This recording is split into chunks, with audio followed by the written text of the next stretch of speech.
할렐루야. 아침 7시에 찾아가는 하나님의 말씀 고린도후서 3장 1절부터 6절입니다. 하나님의 뜻으로 말미암아 3장 1절에서 6절입니다. 우리가 다시 자천하기를 시작하겠느냐? 우리가 어찌 어떤 사람처럼 추천서를 너희에게 붙이거나 혹은 너희에게 받거나 할 필요가 있느냐? 너희는 우리의 편지라 우리 마음에 썩고 무사람이 알고 있는 바라. 너희는 우리로 말미암아 나타난 그리스도의 편지니 이는 먹으로 쓴 것이 아니요 오직 살아계신 하나님의 영으로 쓴 것이며 또 돌판에 쓴 것이 아니요 오직 육의 마음판에 쓴 것이라. 일단 3절까지만 읽었습니다. 고린도 교회에 바울 이외에 거짓된 교사들이 찾아옵니다. 바울이 고린도 교회를 세우고 그 교회를 떠나서 다른 데 또 전도하러 가는데 이 교회마다 순례하면서 돌아다니는 교사들이 있어요. 근데 이 사람들이 고린도 교회 교인들의 신앙을 해롭게 하고 미혹하게 합니다. 그리고 그들은 자신들이 영적인 지도자라고 하는 증명서나 자격증 같은 거를 가지고 자기를 증명합니다. 그래서 바울이 1절에 말하는 거죠. 우리가 다시 자천하기를 시작하겠느냐? 그러니까는 내 자신이 옳다고 하는 것, 자천, 스스로 청구하는 거죠. 이런 것을 내가 꼭 해야만 되겠느냐? 우리가 어찌 어떤 사람처럼, 이 거짓 교사들입니다. 추천서를 너희에게 붙이거나 혹은 너희에게 받거나 할 필요가 있느냐? 나하고 너희 간의 관계는 이미 영적으로 말씀을 통하여서 그리스도를 만나고 구원받은 사이가 되었는데 내가 또 어디서 추천서를 가지고 올 필요가 있느냐 그 말입니다. 2절에 너희는 우리의 편지다. 우리의 마음에 썼고 내 마음으로 썼고 모든 사람이 다 아는 것이다. 내가 이 고린도 교회를 세우고 너희를 전도한 사람이다. 이것으로 내가 사도임에 분명하고 충분한 증명이 된다고 하는 사실을 알려주고 있습니다. 근데 거짓 교사들은 이제 그 증명서를 가지고 오니까 그 사문서를 바울은 이것을 너희에게 보이지 않았기 때문에 가짜고 그 가르침의 내용도 다 아니다. 이것을 말하는 겁니다. 근데 이제 바울이 말하기를 나는 증명서를 너희에게 보이지 않았지만 너희가 바로 나의 증명서고 너희가 바로 여기 2절에 우리의 편지고 3절에는 또 그리스도의 편지가 된다고 말하고 있죠. 이 3절의 내용은 뭐냐면은 너희는 우리로 말미암아 나타난 그리스도의 편지니 우리가 너희를 전도하여 그 영혼이 죄 가운데서 벗어나 구원 얻는 성도가 되지 않았습니까? 이것이 바로 사도의 일인데 그 사도의 일을 해서 너희가 구원을 받고 교회가 세워졌는데 이것만큼 확실한 증거가 어디에 있느냐? 그 말을 하고 있는 것입니다. 그러니까 오늘 사도라고 하는 사람은 뭐냐? 그 영혼을 중생시키는 그러한 역사가 나타나야 되는 거죠. 그래서 아무리 뛰어난 그 자격증을 가지고 내가 박사다, 내가 뭐 교수다, 내가 실력이 있다. 근데 영혼을 사랑하지 않고 구원시킨 것이 없으면 이건 하나님의 종이 아니고 그리스도의 종이 아니다. 그 말을 하고 있는 것입니다. 그래서 그 6절을 지금 읽으면 그가 또한 우리를 새 역사의 일꾼 되기에 만족하게 하셨으니 율법의 조문으로 하지 아니하고 오직 영으로 함이니 율법 조문은 죽이는 것이요 영은 살리는 것이니라. 새 언약의 일꾼으로 우리를 삼아서 이건 사도라고 하는 뜻이죠. 그 새 언약의 일꾼의 말씀으로 너희가 구원을 받고 세례를 받고 양육을 받지 않았느냐. 그것 이외에 내가 그리스도의 사도라고 하는 것을 어떻게 더 증명할 수 있느냐 하는 그런 말을 하는 것입니다. 교회의 본질이라고 하는 것은 죽어가는 영혼을 불러내는 것이고, 두 번째는 그 영혼들이 주님 안에서 편지로 바뀌는 거죠. 변화되는 거. 그러니까 세상의 편지였던 사람들이 그리스도의 편지로 영적으로 정신적으로 성숙하고 변화되는 것이 교회에서 막 일어나야 되는 것입니다. 첫 번째로 예수의 이름으로 의롭다 하심을 받는 자, 칭함을 받죠.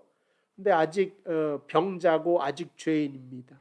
근데 말씀 교육을 통하여 거룩해지는 것, 의로워지는 것, 이것을 만드는 것이 바로 교회의 본질이 되고, 그 대상이 고린도 교회 성도 너희가 나로 인하여 그렇게 변화된 사람이기 때문에 내가 사도임에 틀림이 없다. 왜 그 자격증을 가지고 오라 마라 하느냐, 그 말을 하고 있는 것입니다.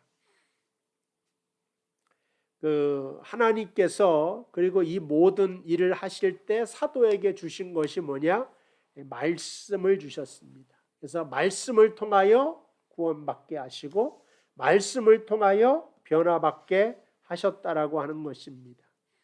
그래서 말씀으로 하신다라고 하는 것은, 하나님 말씀으로 일하신다 하는 것은 외부로부터 어떠한 보조물이 없이 홀로 충분하신 능력으로 하나님이 인도하신다는 뜻이에요. 그러니까는 하나님이 말씀으로 천지를 창조하시잖아요. 근데 누가 와서 도와준 게 아니라고요. 하나님 이걸로 만드세요. 그게 아니라 무에서 유로 창조하셨듯이 하나님이 말씀을 맡기셔서 그 말씀을 전할 때에 내가 그 증명서가 있는 사람이 말씀을 전하여서 구원받게 하는 것이 아니라 하나님께로부터 난 사람이 그 말씀을 전하여 구원받게 되는 것이, 그러니까 말씀 홀로 능력이 있는 거지 그 사람이 증명서와 박사학위로 인하여 구원시키는 것은 아니다. 그 말을 하고 있습니다. 그래서 목사 어떤 사람이 말을 잘해야지 구원을 받고 말을 잘 못하면 안 받고 그런 것이 아니라 하나님 말씀 하나면 충분하다는 거죠. 그래서 구약의 표현을 보면은 여호와 입에 말이니라 그러면 끝난 거예요. 그러니까 그대로 여호와 입에 말이다 그럼 내가 한 말이라고 하는 뜻이죠. 내용보다도 가장 먼저 중요한 게 뭐냐, 이 말이 누구의 말이냐, 하나님의 말이다. 그럼 끝난 겁니다. 그 말에 순종하는 것이고 믿는 것이고 따라가는 것이지 더 이상 없어요. 성경에도 논리적인 것을 가지고 설득을 해서 우리를 구원시키는 것이 아니라 말씀은 선포하는 거거든요. 하나님이 그 아들 예수 그리스도를 이 땅에 보내셨다. 온 천하는 그 앞에서 아멘하고 영광을 돌리는 것이지, 그것을 따져서 첫째 날은 뭐고 둘째 날은 뭐니까 이 진화론적인 입장에서 해석을 한번 해보고 과학적으로 증명을 해보고 그거는 아니다 이거지. 그거는 과학자의 가설일 때는 그렇게 해도 돼요. 과학자의 말이니까. 근데 구약에 보면 여호와 입에 말이니라 온 천하는 그 앞에서 잠잠할지어다. 그 말씀으로 천지가 만들어지고 그 말씀으로 구원을 받는 도리기이기 때문에 여기서는 뭐 재고의 여지가 없는 것을 보게 됩니다. 다른 종교는 초월을 증표로 삼죠. 근데 기독교는 물론 뭐 초월이 그 속에 있지만은 자연적인 것과 초월적인 것을 굳이 나누질 않습니다.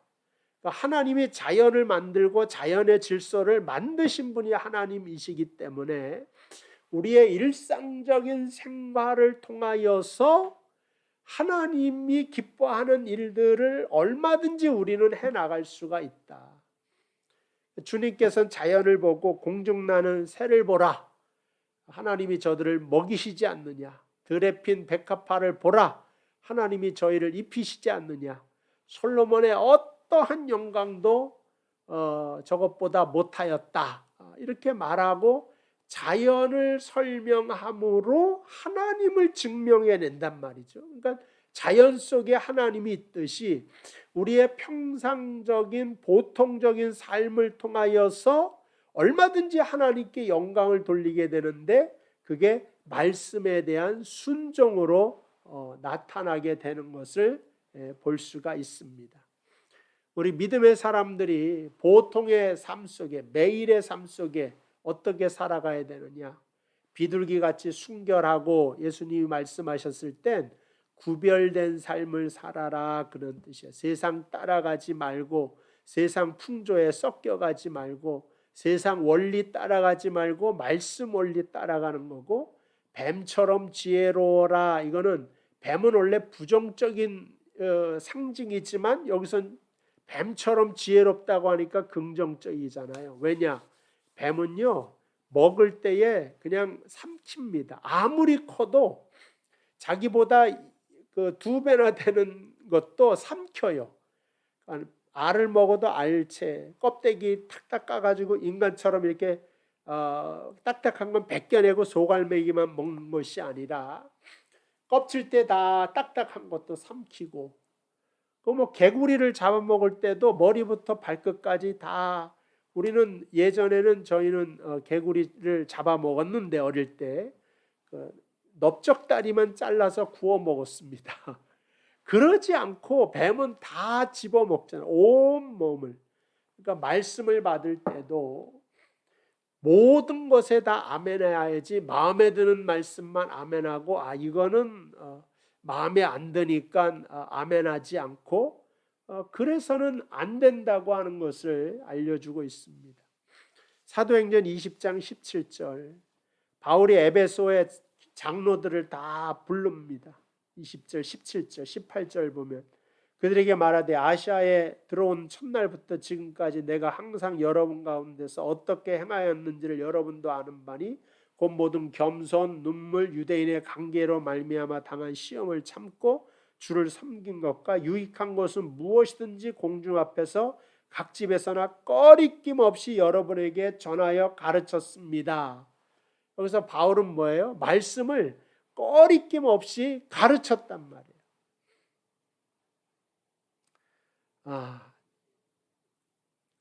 그래도 에베소 교회는 거기에 다 아멘을 하고 순종할 기본이 돼 있었고, 우리 명성교회 성도분들도 하나님의 말씀이면 제가 꺼리낌 없이 모든 것을 다 말할 수 있는 그러한 담대한 마음이 저에게도 있어야 되고, 여러분도 순종할 믿음이 여러분 가운데 있어야 됩니다.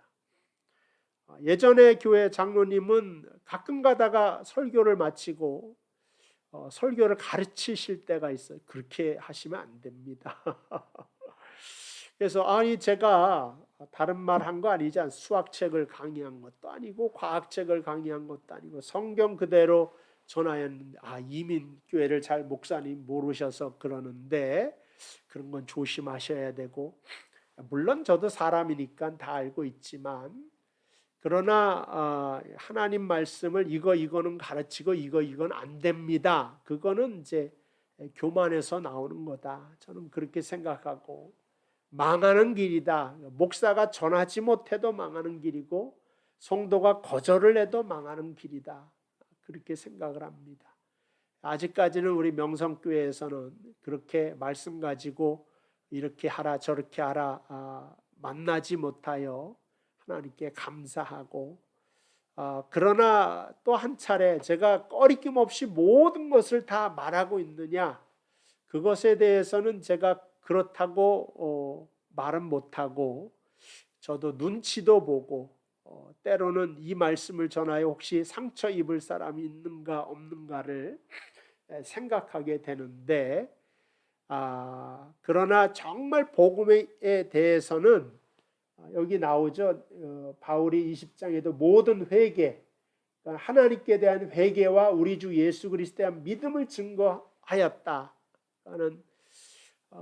때로는 회개에 대해서 설교를 하고 십자가의 복음을 전하는 데에서는 거침없이 이것을 전할 수 있도록 여러분께서 기도해 주시고 저로 말미암아 하나님의 복음의 말씀이 그대로 전달되게 될 수 있도록 여러분께서 기도해 주시기를 주님의 이름으로 축복을 드립니다. 기도하겠습니다. 하나님 아버지, 은혜와 사랑을 감사합니다. 부족한 종에게 말씀을 맡겨주셨습니다. 바울이 에베소에 꺼리낌 없이 회개하라고 하는 말씀을 전하고 그 당시 세상이 미련하다고 생각하는 예수 그리스도의 십자가를 담대히 전하여 교회를 살리고 영혼들을 구원한 것처럼 우리 교회도 부족한 종 때문이 아니라 하나님의 말씀을 전함으로, 이 말씀으로 인하여 우리 교회가 더 많은 영혼을 건져낼 수 있는 교회가 되도록 인도하여 주옵소서. 예수님의 이름으로 기도하옵나이다. 아멘. 감사합니다. 내일 또 뵙도록 하겠습니다.